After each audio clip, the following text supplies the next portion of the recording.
My sisters and brothers, the Lord be with you. And with your spirit. Reading from the Good News of Jesus Christ according to St. Mark. Glory to you. Jesus said to his disciples, "In those days after the tribulation, the sun will be darkened, and the moon will not give its light, and the stars will be falling from the sky, and the powers in the heaven will be shaken. And then they will see the Son of Man coming in the clouds with great power and glory. And then he will send out the angels and gather his elect from the four winds, from the end of the earth to the end of the sky. Learn a lesson from the fig tree. When a branch becomes tender, the sprout leaves, you know that summer is near. In the same way, when you see these things happening, know that he is near at the gates. Amen, I say to you, this generation will not pass away until all of these things have taken place. Heaven and earth will pass away, but my words will not pass away. But of that day or hour, no one knows, neither the angels in heaven, nor the Son, but only the Father." The good news of our salvation. Praise to you, Lord Jesus Christ.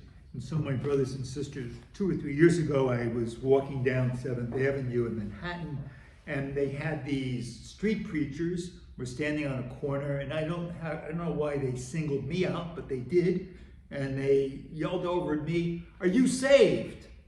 And I looked at them and I said, "Look, guys, I'm doing the best that I can," right? And then they told me, "Well, I hope that you are." And I said, "Well, why is that?"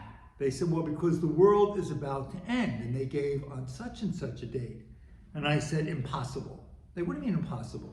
I said, "We have commencement scheduled that weekend. I mean, the world cannot end at that time. I can't imagine this," right?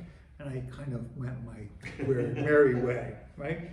But the world will end. I mean, who knows when it's going to end and so on and so forth. And people today look at all the stuff going on and they wonder, the question is raised. Who knows?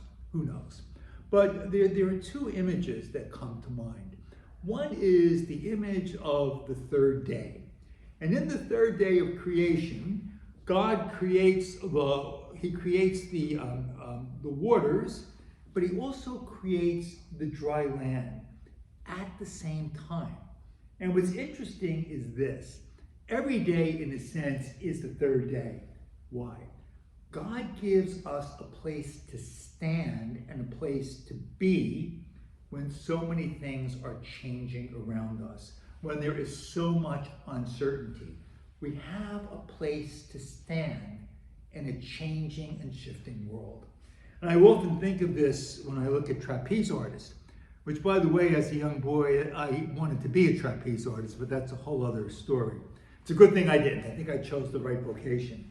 Anyway, if you watch a trapeze artist, they're on this rope, and they're going from one side to the other. And before they get to the other side, there's like a split second. And there's a tiny gasp in that split second before they get to the other side. And I want to say that we're standing in that gasp. We're standing in that split second in this time of transition where so much is changing around us. We gasp. We're in that in-between time, as we hear in the gospel text. The Chinese have an expression: if you want to curse somebody, wish that they be born in a time of transition. So, according to the Chinese, we've been cursed big time because we're living in a monumental moment of transition. Now, I like to look at it that we're not cursed and that we're blessed. I don't know how you see this, but I think it's a blessed time. It's what I would call a Kairos time, a time when God is doing something as everything around us seems to be falling apart. Now, historians tell us that the time in that we're living in right now, this time we're standing on this little patch of ground and we're kind of like in between the trapeze artist thing, they're comparing it to the 16th century prior to the Reformation. In that time period, everything was collapsing, including the church, big time. And that's why, of course, the Reformation came about. And so that time period was a time of tremendous uncertainties. Now, we live, I think, in a similar time, as historians will tell us. So, for example, we see in the church we continue to live through this horrific time of clerical sex abuse. I mean, it's just so devastating, and it's not going away quickly. We live in we're still living, even though things are getting better, we're still living in a COVID culture, in a COVID world. We're living in a time where the economy, who knows where it's all going. And so it's just so difficult in this time to figure out what's going on. And as we stand in this moment of transition, we stand on this tiny patch of ground. Now, what's interesting, going back to the 16th century, just for a second, God raises up people who give us hope.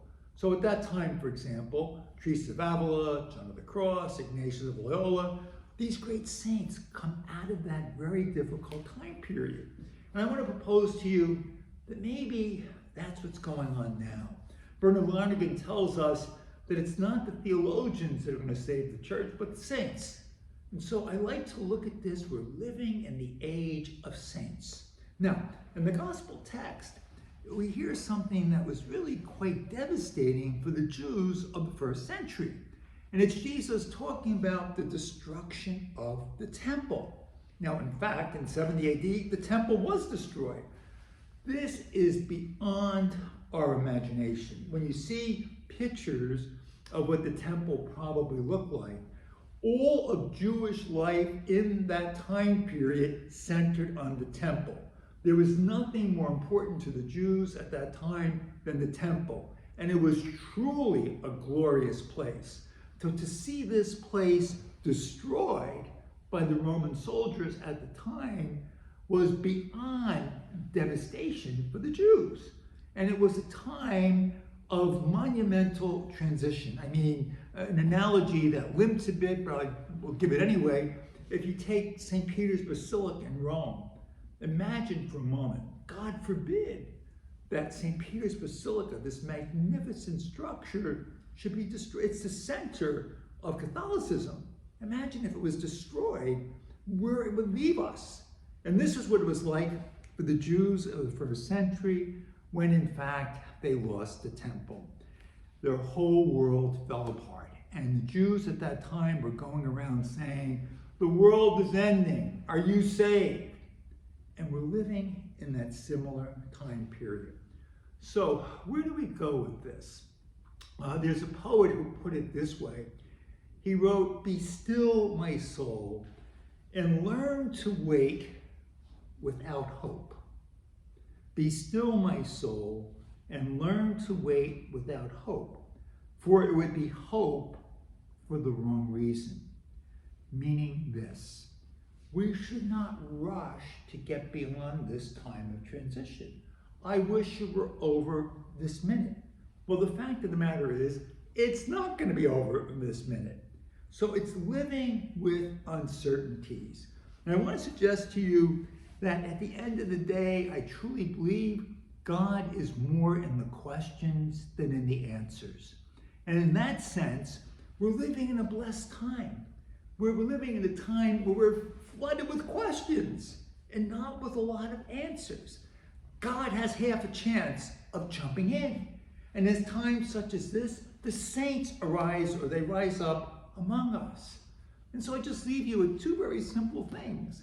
Rather than rushing to conclusion, rushing to a false hope, let's try as best we can, and I think this is what Mark is saying in this text, to be open to God's future. Be open to God's future. It's going to be different. People these days want to say, we want to go back to a time when things were normal. I'm not exactly sure what normal means, to tell you the truth. Well, things are going to be different. God is creating something. Be open to God's newness. And what is our role? Our role really is to have that focus. And if in fact, as on the third day, if we're standing on this solid ground, we then are able to be rooted in faith and a true sense of hope. And the world needs us to bring true hope. into a time of transition. And it's what Pope Francis says so well. It takes only one person. It takes only one person to restore hope to our world. And I ask you this question: will you be that person?